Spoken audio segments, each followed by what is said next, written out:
What is going on? Welcome to No Chill Promos. And before I chop it up about Liv Morgan in this video, I just want to do a quick shout out to all the subscribers to the channel. And I got a new one. So thank you to whoever subscribed to the channel. I can't see who subs to me, so thank you. So let's get into it. So I've been seeing and hearing all this disrespect being directed towards Liv Morgan's title reign on Raw. And by no means am I a Liv Morgan fan. You know, I'm sort of indifferent. Like, I think she's a decent hand. I mean, like, she doesn't exactly excel at any particular field. Like, she's pretty and cute. She's decent in ring, and she's decent on the mic. So, like, I mean, at her best, I could see her just being a transitional champion.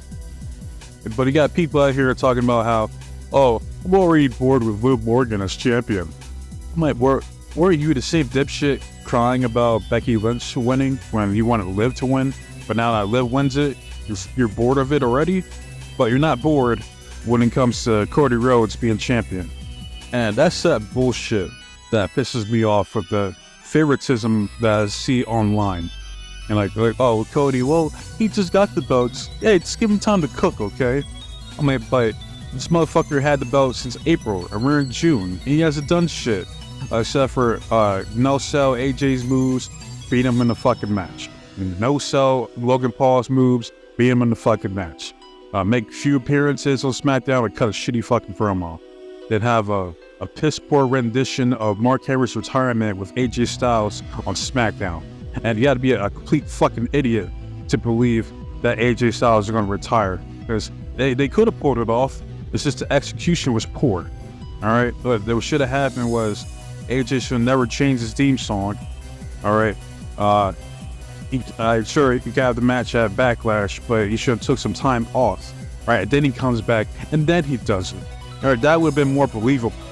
Alright? But no. Yeah, when you got people like Triple H in charge of creatives who aren't creative, that's the lackluster production that you get. They won't dare call that shit boring, but oh, they'll throw Liv Morgan under the fucking bus, like, even though she just got the fucking belt. Like, didn't she win it like last week or 2 weeks ago or some shit? Like, that's crazy. It's sickening. Alright, and that's mainly why I'm making this fucking video today. Alright, I'll tell you exactly what you need to do to get the best run out of Liv as champion on Raw. Alright? And I don't need to see Raw to know what the fuck goes on the show. And I know that Trips is trying to use Dom to carry the story between Liv and Rhea while Rhea's out on injury. And it's not going to work for the simple fact that I don't trust Triple H as the booker for the storyline. Alright? Especially with the bullshit with Becky. Alright? If Becky was just going to drop the belt to Liv, they should just have Liv win the fucking Royale in the first fucking place for the title. Again, it makes no fucking sense to me. Here's what you do with Liv Morgan, alright? One of the greatest wrestlers of all time got their gimmick by doing an imitation from pop culture. Alright, I'm referring to Sting with the Crow gimmick. And that's essentially what you're gonna do here with Liv Morgan. Alright, you're gonna let her channel her inner Harley Quinn. Now will be the perfect time to pull it off. Because while Harley Quinn's still somewhat relevant within pop culture with all the suicide movies and games and bullshit like that, alright, I believe Liv Morgan is a prime candidate to pull this gimmick off. And yeah, there's Alexa Bliss, but she's basically doing the new Wyatt family bullshit, which is dumb. I'm not even gonna do a video on that, man. It's like, how you gonna have a Wyatt family without Bray Wyatt? Makes no fucking sense. Now, here's how you book this thing. Alright, Dom will be the catalyst to set things off. Because you have Liv trying to convince Dom to join her side. But Dom is hesitant because he doesn't want to cross Rhea. And I can't blame him because it's Rhea Ripley. Or Rhea can get it any day of the week. Twice on Sunday. But I digress. But for the next few weeks, you have Liv trying to entice and swindle Dom to joining her. But it doesn't work. And this is when the change starts to happen, right? So the following week on Raw, Liv comes out, she cuts a promo, she calls out Dom, and she's like, look me in my eyes. Like, you know you want this. Tell me you love me.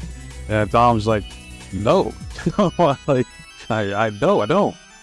Liv then responds by saying, well, you leave me no choice, Dom. I tried. I really, really tried. But you leave me no choice. You will regret this decision.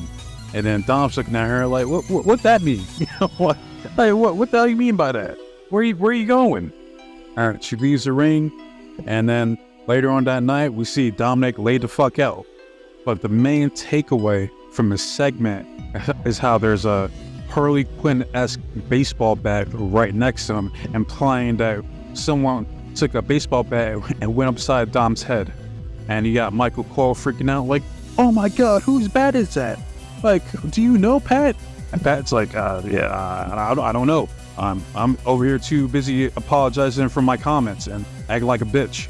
So, and then next week, that's when you get the debut of Liv Morgan's new gimmick, Harley Morgan, or Liv Quinn, whatever you want to call her. And Liv has to be 110% committed to this gimmick, like on some Heath Ledger Dark Knight shit. And hell, I mean, I've seen pictures of Liv Morgan and Margot Robbie together. Fucking hit her ass up. I mean, she was a decent Harley Quinn. So, I mean, get some pointers from her. Point is that she has to be committed. All right, she has to go all the way. Like, she needs to face paint. She needs to change up her outfit. You know, she needs to bat the whole 9 yards. The mannerisms, switching up her cadence, because I want the character to come off as unsteady. Because it's the unsteadiness of her that makes her dangerous. Like, motherfuckers are scared to be around her because she might snap at a moment's notice. Like on some like 08 Randy Orton shit. Alright?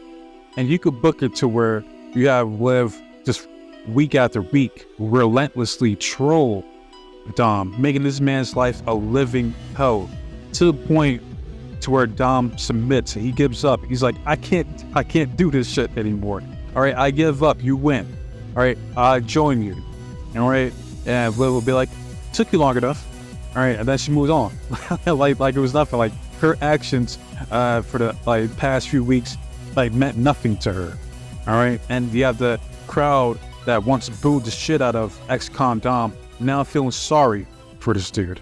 All right, you could even take it a step further and have Liv create her own Suicide Squad. But yeah, you obviously can't call it Suicide Squad, so I'm gonna call it Kamikaze Squad for all I fucking care. Some goofy shit that they're gonna name it. Now, who were to join Liv Morgan at this point? I don't know, because I don't know who's on the rosters now. But I mean, you got Liv and Dom, so she'll need at least 2 to 3 more people to make the group work. All right, then essentially the group would just be about protecting Liv, like protecting her because they're scared of her, so scared that they don't want to piss her off, because if they do, she's gonna go berserk, and when she goes berserk, it's gonna be nothing but mayhem, misery, and destruction for that locker room on Raw. Now, as far as who faces Liv during her new gimmick, it doesn't matter, because she's gonna win, or she's gonna resort to interference, underhanded tactics, or even just flat out getting a clean win here and there, try to build some credibility. All right, it doesn't matter, because she's gonna hold it up until Rhea comes back. All right, because then that's where you tell the story of Rhea trying to get back the title that she never lost. All right, then you have the rubber match between Liv and Rhea, and then that's when the story comes to its conclusion.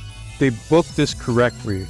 They could easily carry the story up until WrestleMania 41, presuming Rhea will be back before then. But on the flip side, Rhea doesn't necessarily have to be the one to beat Liv. If another chick on the roster somehow gets white hot and challenges Liv, then hey, man, throw them the ball. Give them a fucking shot, man. We need unpredictability back on these fucking shows. But as I always say on these type of videos, none of this shit's gonna happen. All right. Yeah, this is just my creative mind going to work. All right. Trips doesn't have that creativity. He's gonna do some of the most mundane, predictable bullshit when it comes to Liv and this Dom storyline. All right, it's gonna be boring. It's gonna fail. And it's all his fault, and he deserves all the blame that there is. So now I want to hear from you guys.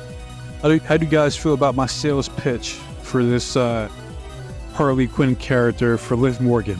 Do you guys think it could work? Do you guys think that that should be fired to see on TV? Or that Liv doesn't even have the acting chops to pull a gimmick like this off in the first place, and that you don't give a shit about Liv Morgan? You guys let me know in the comment section, alright? If you like the video, like it. If you dislike the video, hey, dislike it too. Man, it's all the same to me, alright? I don't know what video I'm going to be dropping next as of yet. I might do like the Hammerstone video or Mustafa Ali or Anna J. I don't know, I haven't decided yet, but I'll figure it out probably later today, if not tomorrow. So, with that being said, wasting enough of your guys' time. Be safe, be blessed, take care of yourself, and I'm out this bitch. Till next time.